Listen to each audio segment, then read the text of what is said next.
Revolution 250 podcast. I'm Bob Allison. I chair the Rev 250 advisory group, and we are a consortium of 70 groups in Massachusetts looking at ways to commemorate the beginnings of the American Revolution.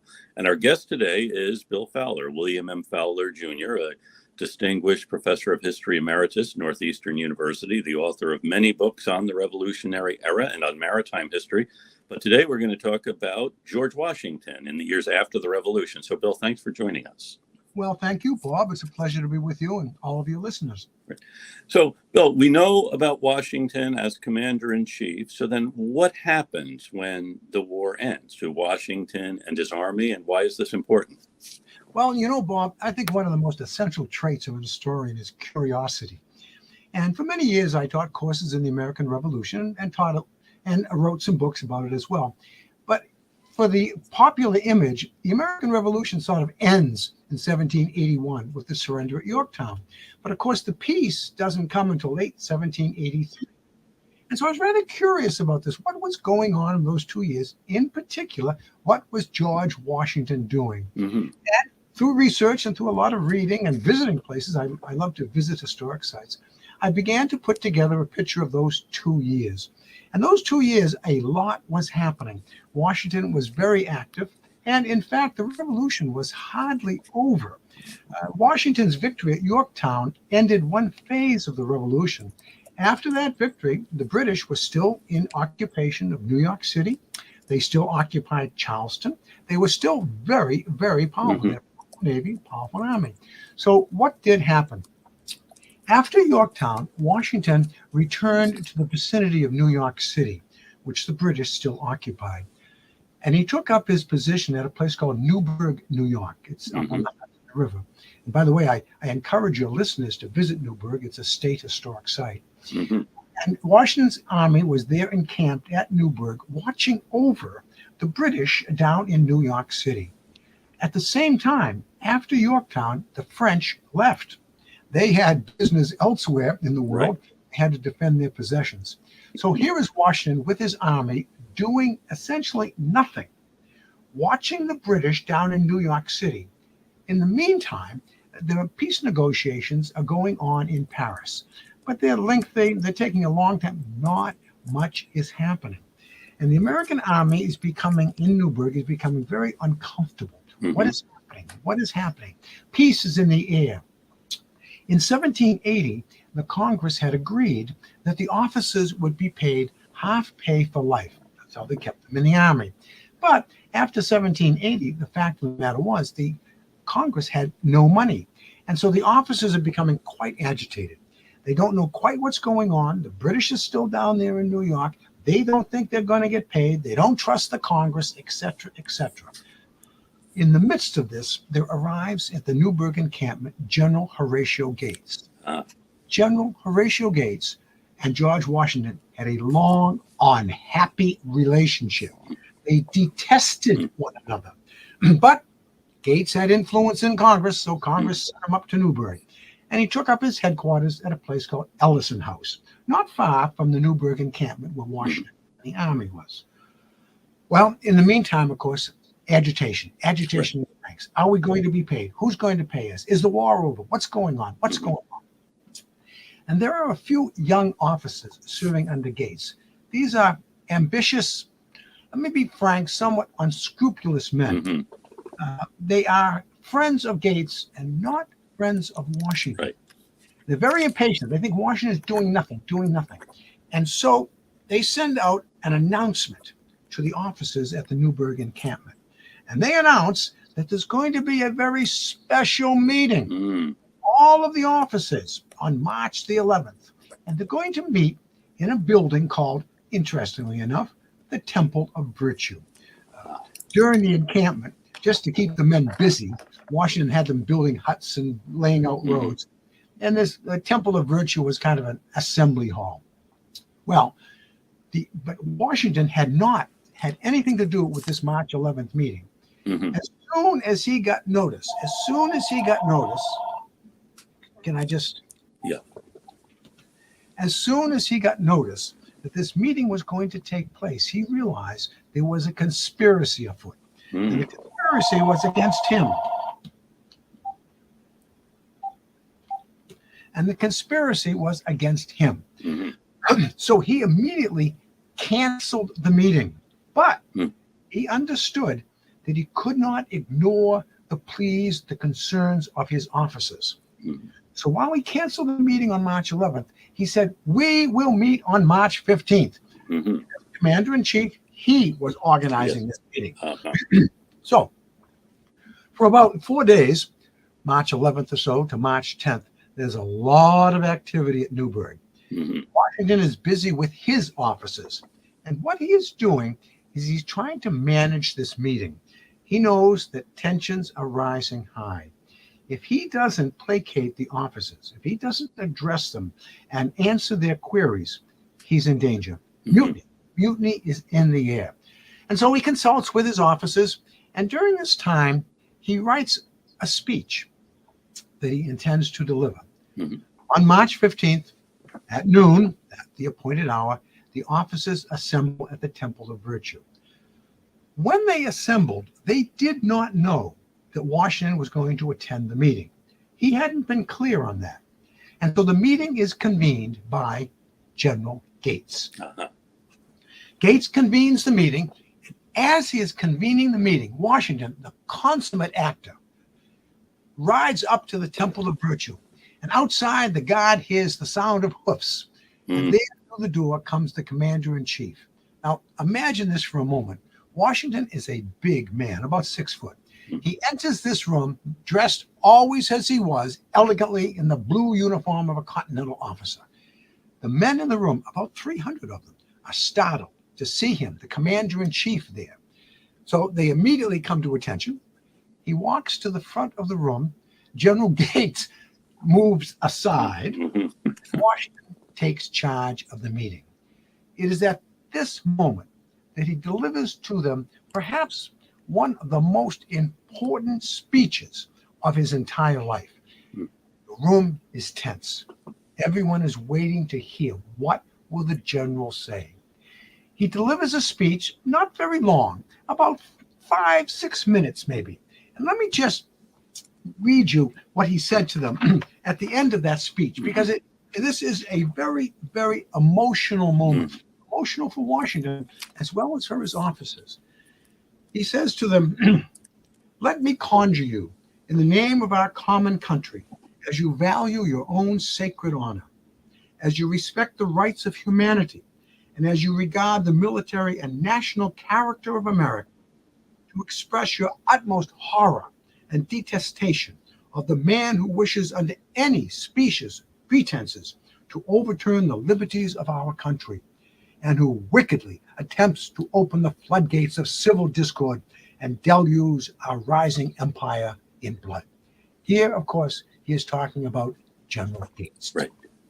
He goes on to say to these men, "By thus determining and thus acting, you will pursue the plain and direct road to the attainment of your wishes. You will defeat the insidious designs of our enemies, who are compelled to resort from open force to secret artifice. Mhm. You will give one more distinguished proof of unexampled patriotism and patient virtue, rising superior to the pressure of the most complicated sufferings. And you will, by the dignity of your conduct, afford occasion for posterity to say, when speaking of this glorious example you have exhibited to mankind, quote, had this day been wanting, the world has never seen the last stage of perfection to which human nature is capable of attaining." Wow. There was not a dry eye in Mhm. the house. Hmm. The officers were in tears. Hmm. Washington then folded up his speech and left, Hmm. leaving the officers in silence.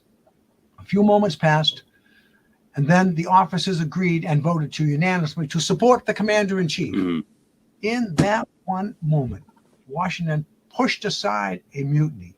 He had reassigned himself, connected himself with the men who loved him so much. Mhm. He had saved the revolution, and saved, although they might not have even deserved it, have saved the authority of Congress. Right. And so the officers settled down and awaited. Not long after that speech, news came from Paris. And the news from Paris was that peace had been attained. not the final peace, mind you, but peace nonetheless. And so now the officers wanted nothing more than to go home. Right. So whatever their grievances were, whatever they expected from Congress, what really was most high in their minds was home, home, home. And so most of the officers disbanded from Newburgh and returned home. And then there was one more event that Washington needed to attend to. With peace, the British were required to evacuate New York City. Mm-hmm. British commander in New York City was Sir Guy Countment, a very distinguished British military officer. Sir Guy had arrived in New York in the spring of 1782. The British ministry had sent him there, so he thought, to finish the revolution. Mm-hmm. In fact, they had been somewhat disingenuous. They really wanted to end the war.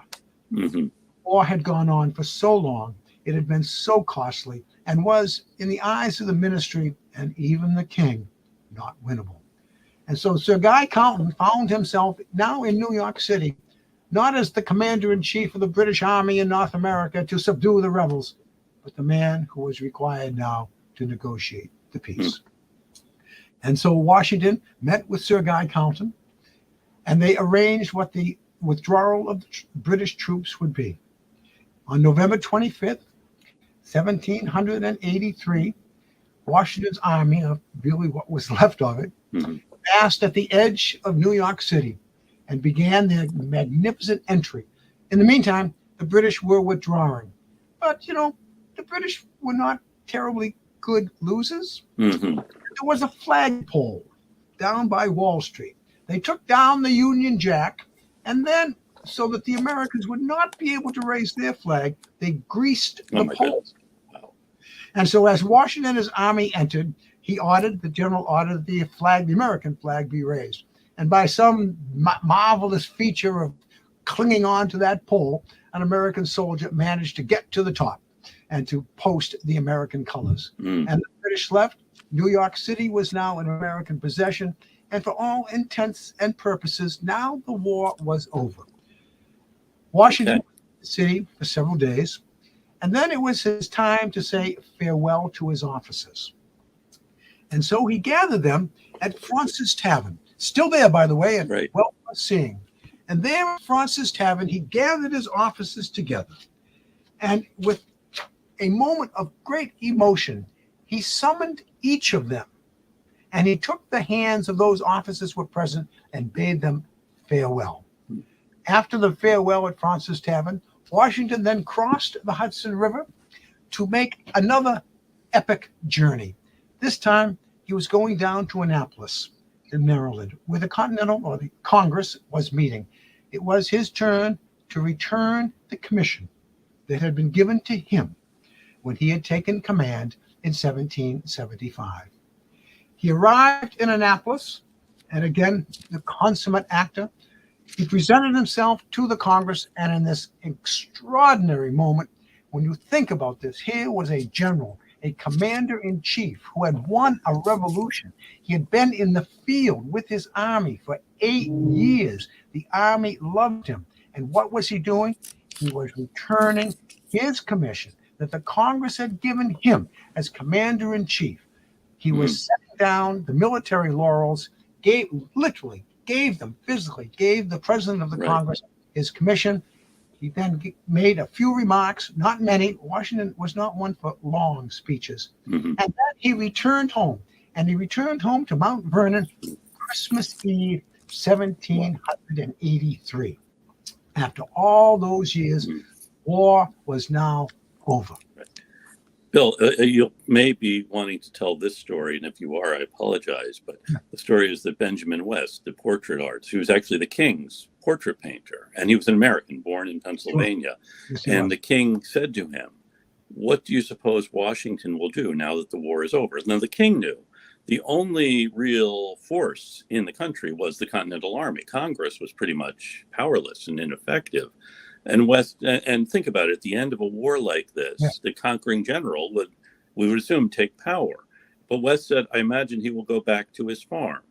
And the king said, If he does that, he will be the greatest man in the world. Indeed, indeed. It may be apocryphal, but it certainly summed up Washington's career. Extraordinary when you think about this. He was a man who had been a military officer for a very long time. Mm-hmm. He served in the French and Indian War with great distinction and the American Revolution, obviously. And he set down the sword. He put down the sword and did, in fact, return to Mount Vernon. It was his intention, I do believe, we really can't get into George Washington's mind, but I do believe that he really did want to go back to being a farmer. He was at heart a farmer. That's what he loved most. When you read Washington's writings, it comes through every time when he's talking about wheat and horses and mules, all that sort of thing. He was very, very he was a scientific farmer. When he returned to Mount Vernon, 1783, he took up correspondence with a number of Englishmen and French, for that matter, experimental and scientific farmers. He was a very fine farmer. Of course, as it turned out, the Republic was in crisis. Understood that, and of course, he returned to become president and save the Republic. There's no question about that. Again, but he did it reluctantly, I think, and did it only because he realized, and this was no amount of humility, by the way, everyone realized that he was the only person who could lead the Republic, and he did in great fashion. It's amazing.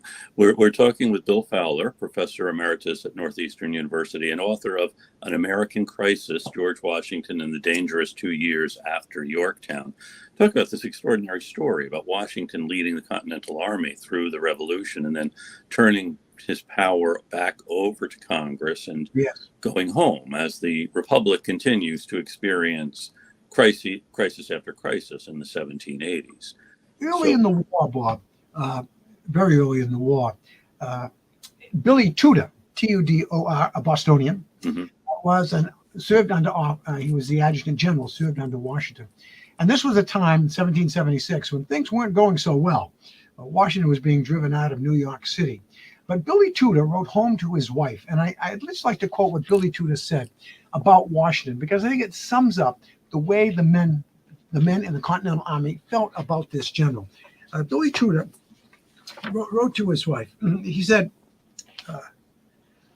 and this, by the way, at a moment when the war was not going well, he wrote to his wife, quote, "I cannot desert a man, and it would certainly be desertion in a court of honor, who has deserted everything to defend his country, and whose chief misfortune among 10,000 others is that a large part of it wants spirit to defend itself." Right. And I think that really Washington was persistent, loyal. I don't know that he was a military genius. No. He made several military mistakes. But one of the things that characterized Washington was that his demeanor was the same in victory as in defeat. He exuded the same courage, personal, professional, physical courage, the same determination, no matter whether he was winning or losing. And so that's what big people like Billy Tudor saw in him, and they could not desert him. Right. And also it's what the officers at Newburgh saw. He says in that speech that he has been with them throughout the war, where Gates had not, and that he had been there. And there's a striking moment when he doesn't feel like he's quite convinced them. So he has a letter. Again, you tell this story in your book about the letter he pulls out and then puts on his glasses. He pulls out this letter, and the letter is from a congressman. Joseph Jones is his name. Yeah. The letter itself is not terribly important. But as he begins to read the letter to these assembled group, he stumbles over the words. And as he stumbles over the words, again, the consummate actor, he reaches into his pocket and he brings out a pair of glasses. Now, mind you, these glasses he had only received about 2 weeks before. He had never worn glasses before. So now he puts on, and as he puts on these glasses, he says to the men in front of him, "Gentlemen, you must excuse me. My eyes have grown dim in the service of my country." Well, again, not a dry eye in the house. So Washington was the consummate leader. When we think about this, the war was 8 years. He went home once. 8 years, he went home once.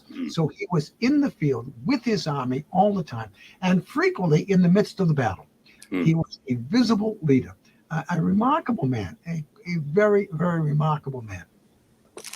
Where do you think this character came from? I mean, his real extraordinary character. That's a very good question. Washington was an aristocrat. Okay, make no mistake about that. And he grew up in an aristocratic society. The 18th century aristocratic society, very much in Washington's world, a military society, was based upon certain fundamental elements, certain fundamental traits and virtues: bravery in combat, loyalty, discipline. He was a very disciplined man. He expected respect. Washington. It was once. There's one anecdote told about Washington that during when he was presiding at the Constitutional Convention, someone thought that Gouverneur Morris, who was a bit rake himself, Washington was always a very distant man. They said, "I bet you don't dare go up and put your arm around General Washington." Well, Gouverneur Morris took the bet, put his arm around General Washington. Washington gave him a stare that would have frozen an iceberg. So Washington is a very aristocratic man, a man who devoted to honor, responsibility as he viewed it. So I think that's what drove him forward, was his sense, and also a sense of dignity. He understood. It sounds so strange to say this. He really sort of understood his place in history. Like perhaps I can think of other Americans who thought they understood their place in history. Washington truly did. And it was this dignity, this aloofness. Again, I suspect if George Washington were to reappear in 2024, he probably could never be elected president. No, probably not. And, it wouldn't happen. I don't know if he would want. Well, if he would want to be, because he doesn't. Well, he certainly wasn't one to suffer fools. No, that's very true. Yeah. So a lot of us would be out of luck if we were trying to get close to Washington. We would be dismissed from his presence, I'm sure. Almost immediately, yes. So he doesn't suffer fools, but then he does manage to attract a coterie of very able people. I'm thinking about Hamilton, Henry Knox, Nathaniel Greene. It's an interesting collection of talent because they all don't get along, obviously. I mean, Jefferson and Hamilton certainly didn't get along. But he had this capacity. I think that people wanted to serve with him. I don't know serving under him. I think that's a bit of an exaggeration. But it was a distinct pleasure and a privilege to serve with him. By the way, when you read the letters of these men, Jefferson, Knox, Hamilton, all of these men, they always treat him with the greatest of respect. Rarely do you find, you can find it, but rarely do you find any disparaging remarks. They all held him in very high regard. He was above all of them, I think. And he understood that. He understood that somehow he was on a level above them.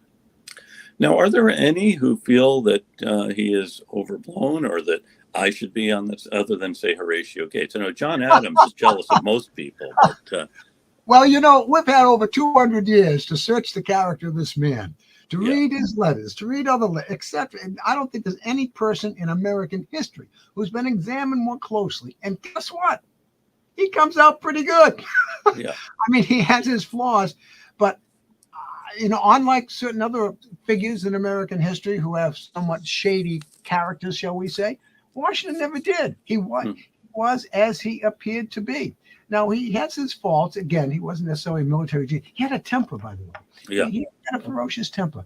But no, we've examined him. Everybody, turned over every leaf, every page of his writings, and he always comes out pretty good. That's interesting. So now he also, of course, Billy Lee is with him through the war. And yes. Yeah, Billy Lee was his servant, his slave, to be sure. Washington had slaves. There's no question. He was a typical Southern planter. But Billy Lee was with him almost from day one to the end of the war. After the war, Billy Lee is incapacitated. I don't know what the proper description would be, but he was somewhat immobile. And so, but Washington brought him, and he was in company with Washington all of the time. Washington had an interesting attitude towards slavery. Not that he was a modern man. He was a slave owner, there's no question about that. But in his will, he freed his slaves. He could not free, he also owned many slaves, well, they actually owned by Martha, his wife, and he couldn't free those. But the slaves that he owned, he did free. Washington had deep misgivings about slavery, and I think from many points of view. I mentioned that he was a very fine farmer, and he was. Mhm. And he saw slavery as inefficient. He saw it as a poor way to farm Interesting. because the slaves had no incentive Right. to do better. Interesting.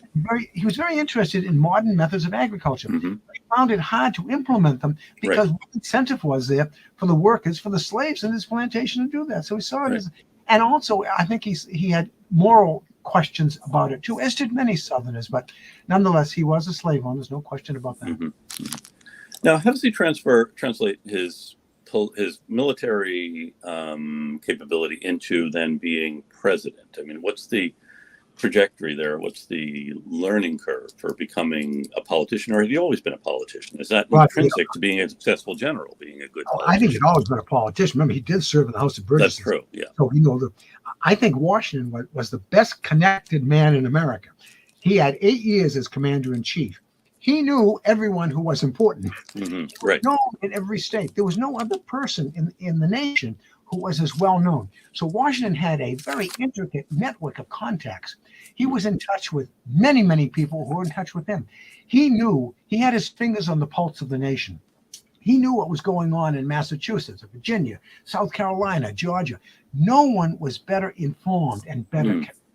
And so he was at this, Mount Vernon is kind of a nexus of political activity, kind of an intelligence center in the period after the war. So he knows what's going on. And he's very clever. He knows he is an astute politician, no question about that. So he's able to maneuver in this thing and staying above the fray, to be sure. He knew what was going on in the fray. Right.